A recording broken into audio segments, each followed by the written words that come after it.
ন্যায় পালে প্ৰয়াত গণশিল্পী ৰাজীৱ শদিয়াৰ পৰিয়ালে হাঁহি বিৰিঙিল মানৱ তৰুদী মনোজ চুতীয়াৰ। জিলা প্ৰশাসন দল সংগঠনৰ লগতে সংবাদ মাধ্যমলৈ ধন্যবাদৰ শৰাই গণশিল্পীগৰাকীৰ পৰিয়ালৰ। এজন প্ৰয়াত গণশিল্পী পৰিয়ালে প্ৰশাসন দল সংগঠন আৰু সংবাদ মাধ্যমৰ যোগেদি ন্যায় পালে। সুদীৰ্ঘ ৬টা বছৰৰ অন্তত বনিয়া গোষ্ঠীৰ কবলৰ পৰা উদ্ধাৰ হ'ল খিলঞ্জীয়া ভূমিপুত্ৰ পৰিয়ালৰ ভূমি। প্ৰয়াত গণশিল্পী ৰাজীৱ শদিয়াৰ, যাৰ নামেই তেখেতৰ পৰিচয়। কোনো ধৰণৰ অহংকাৰ, কোনো ধৰণৰ দাবী নথকা এজন সঁচা অৰ্থৰ গণশিল্পী তেওঁ, যি কেৱল অসমীয়াৰ বাবে গীত গাই গাই ভৰ যৌৱনতে এই পৃথিৱীৰ পৰা বিদায় মাগিলে। সেইজনা গণশিল্পীক সঁচা অন্তৰেৰে ভাল পোৱা এজন অসমীয়া গুণমুগ্ধ মনোজ চুতীয়া নামৰ ব্যক্তিয়ে তিনিচুকীয়া গেলাপুখুৰীত এটুকুৰা ভূমি প্ৰদান কৰিছিল। কিন্তু গণশিল্পীগৰাকীৰ ভূমিৰ টুকুৰাত সেনচকু পৰিছিল বনিয়া গোষ্ঠীৰ।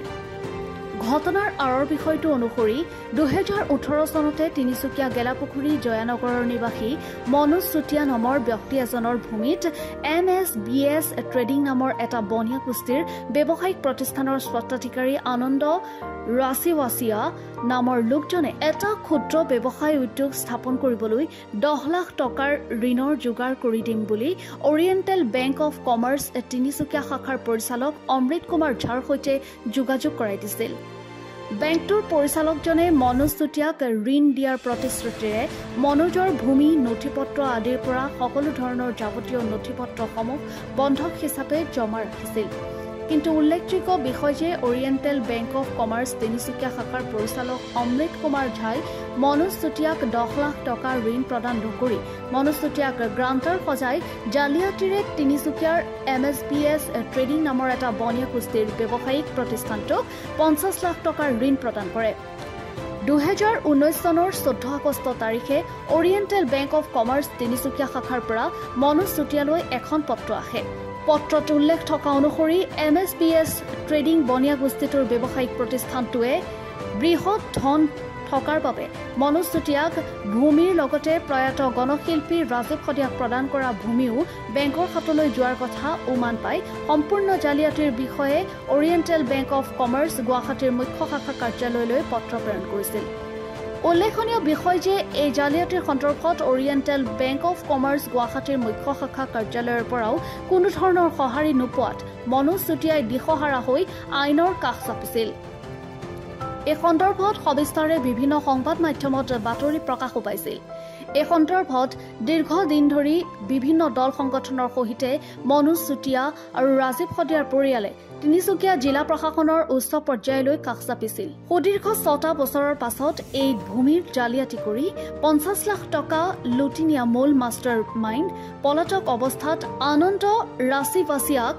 তিনিচুকীয়া আৰক্ষীয়ে উত্তৰ প্ৰদেশৰ আৰক্ষীৰ সহযোগিতাত উত্তৰ প্ৰদেশৰ মিৰাটৰ পৰা আটক কৰিবলৈ সক্ষম হয়। মূল মাষ্টাৰ মাইণ্ড আনন্দ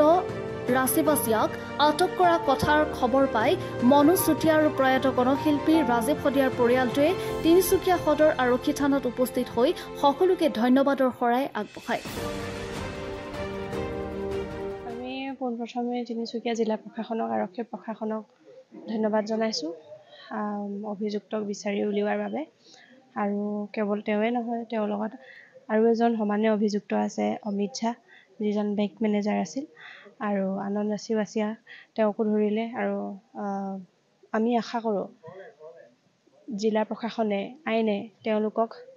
উপযুক্ত শাস্তি প্ৰদান কৰক। ভৱিষ্যতে যাতে তেনে আৰু অপকৰ্ম কৰিবলৈ তেওঁলোকে সাহস নকৰে, আৰু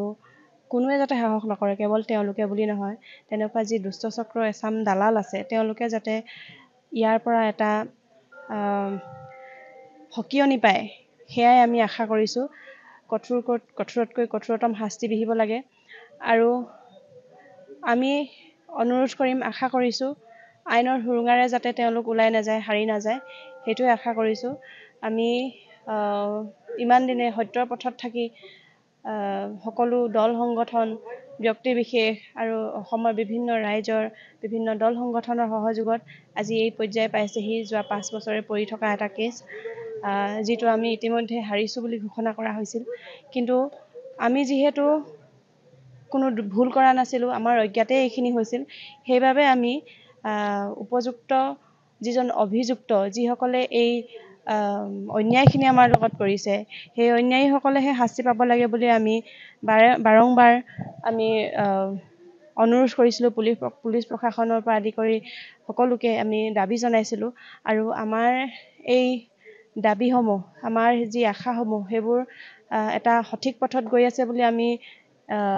ধৰিব পাৰিছোঁ আৰু অনাগত দিনত এই যিটো সমস্যা হৈ আছে এই সমস্যাটোৰ পৰা যাতে আমি সম্পূৰ্ণৰূপে ওলাই আহিব পাৰোঁ আৰু দোষীয়ে পুনৰবাৰ কৈছোঁ উপযুক্ত শাস্তি লাভ কৰক তেওঁলোকক জেল হাজোতলৈ প্ৰেৰণ কৰে বা অন্য কি ধৰণৰ শাস্তিৰ ব্যৱস্থা আছে সেই শাস্তিসমূহ প্ৰদান কৰে আৰু মই দল সংগঠনক ইয়াত উপস্থিত হোৱা সমূহ ৰাইজক আজি এই সময়ত উপস্থিত হোৱা সমূহ ৰাইজলৈ পুনৰবাৰ ধন্যবাদ জ্ঞাপন কৰিছোঁ আৰু আমি জয়ী হ'ম বুলি আমি আশা কৰিছোঁ আমি এটা আশা পালি আছোঁ যিহেতু আমি কোনো ধৰণৰ ভুল কৰা নাই মনোজ চুতীয়া মোৰ দাদাই যি ভুল কৰা নাই মোৰ মানুহজনেও কোনোদিন ভুল কৰা নাছিল মোৰ মানুহজন এইবোৰ চিন্তাতেও হয়তো তেওঁৰ যথেষ্টখিনি হেম্পাৰ পাইছিলে আৰু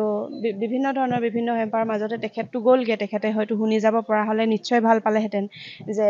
আজি এই আনন্দ ৰাছিয়া নামৰ এই কুকুৰটো বুলিয়ে কৈছোঁ কুকুৰটোক যে ধৰি আনিছে সেইবাবে তেওঁ যদি শুনা পালেহেঁতেন খুব সুখী হ'লহেঁতেন আমি যিদৰে সুখ অনুভৱ কৰিছোঁ সেই সুখ পালেহেঁতেন আৰু আমাৰ যাতে এই সুখটো খন্তেকীয়া নহয় এই সুখটো যাতে স্থায়ী হয় তাৰ বাবে আমি জিলা প্ৰশাসনক পুলিচ প্ৰশাসনক অনুৰোধ জনাইছোঁ তেওঁক কঠোৰতকৈ কঠোৰতম শাস্তি প্ৰদান কৰে আৰু আইনৰ সুৰুঙাৰে যাতে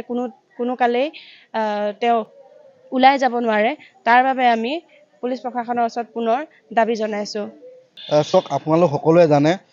ৰাজীৱ শদিয়াৰ যিটুকুৰা প্ৰয়াত গণশিল্পী ৰাজীৱ শদিয়াদেৱে যিটুকুৰা মাটিত বাস কৰিছিল আৰু সেই মাটি টুকুৰা এগৰাকী বহিৰাগত দালালে চক্ৰান্ত কৰি চহী জালিয়াতি কৰি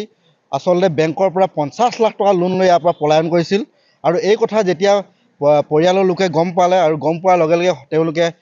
আৰক্ষীক অৱগত কৰিছিল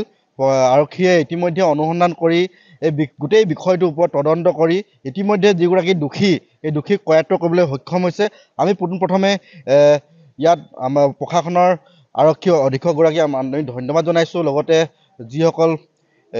প্ৰশাসনিক বিষয়া ইয়াৰ পৰা গৈ ইউপিৰ পৰা যিগৰাকী দোষীক কৰায়ত্ব কৰি আনিলে তেওঁলোক আটাইকে আচলতে আজি আমি ধন্যবাদ জনাইছোঁ কিন্তু তাৰ লগে লগে যাতে এই যিগৰাকী দোষী এই যিগৰাকী দালালে আচলতে যদি কোনো কাৰণতে যদি আইনৰ সুৰুঙাৰে পাৰ হৈ যাব যদি বাচি যাব নোৱাৰে তাৰ ব্যৱস্থা কৰিবৰ কাৰণে আজি আমি প্ৰশাসনক দাবী জনাইছোঁ আজি আমি সদৰ থানাত আহি উপস্থিত হৈছোঁ আৰু আমি প্ৰশাসনক লগ ধৰি ইতিমধ্যে আমি যাতে কোনো কাৰণতে ইয়াৰ লগত জড়িত হৈ থকা আৰু যিসকল ব্যক্তি আছে সেইসকলো যাতে বাচি যাব নোৱাৰে তাৰ ব্যৱস্থা কৰিবৰ কাৰণে আচলতে আজি আমি থানাত উপস্থিত হৈছোঁ আৰু ৰাজীৱ শদিয়াৰ পৰিয়ালটোক আচলতে ন্যায় প্ৰদান কৰিবৰ কাৰণে আজি আমি প্ৰশাসনক দাবী জনাইছোঁ হয় নিশ্চয়কৈ বহু দিনৰ পৰা এই গোটেই তিনিচুকীয়াৰ বিভিন্ন জাতীয় জনগোষ্ঠীয় দল সংগঠনে প্ৰয়াত আমাৰ সকলোৱে শ্ৰদ্ধাৰ গণশিল্পী ৰাজীৱ শদিয়াদেৱৰ যি ভূমি কেলেংকাৰীৰ ক্ষেত্ৰতো আমি আৰম্ভণিৰ পৰা লাগি আছিলোঁ আজি যিহেতু আমি এটা ভাল খবৰ শুনা পালোঁ যে তিনিচুকীয়া জিলা প্ৰশাসনে যিটো মূল ভূমি কেলেংকাৰী অভিযুক্ত অমিত ঝা আনন্দ ৰাছিয়া বোলা যিজন মূল অভিযুক্ত তেওঁ উত্তৰ প্ৰদেশৰ পৰা তিনিচুকীয়া আৰক্ষী প্ৰশাসনে গ্ৰেপ্তাৰ কৰি আনিছে এই চাগতে আমি বিল আছিষ্টেণ্ট অসম তিনিচুকীয়া জিলা সমিতিৰ তৰফৰ পৰা আমি তিনিচুকীয়া আৰক্ষী প্ৰশাসনক ধন্যবাদ জ্ঞাপন কৰিছোঁ আৰু আমি বিল আছিষ্টেণ্ট অসম তিনিচুকীয়া জিলা সমিতিয়ে দাবী জনাব বিচাৰোঁ যে যিজন মূল অভিযুক্ত আনন্দ ৰাছিয়া তেওঁক যাতে জিলা প্ৰশাসনে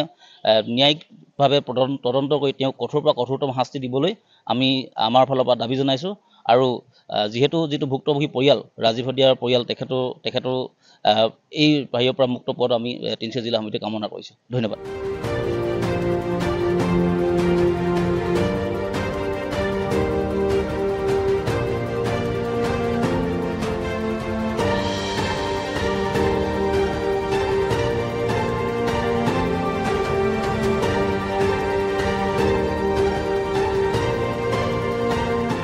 তিনিচুকীয়াৰ পৰা অজয় শৰ্মাৰ ৰিপৰ্ট,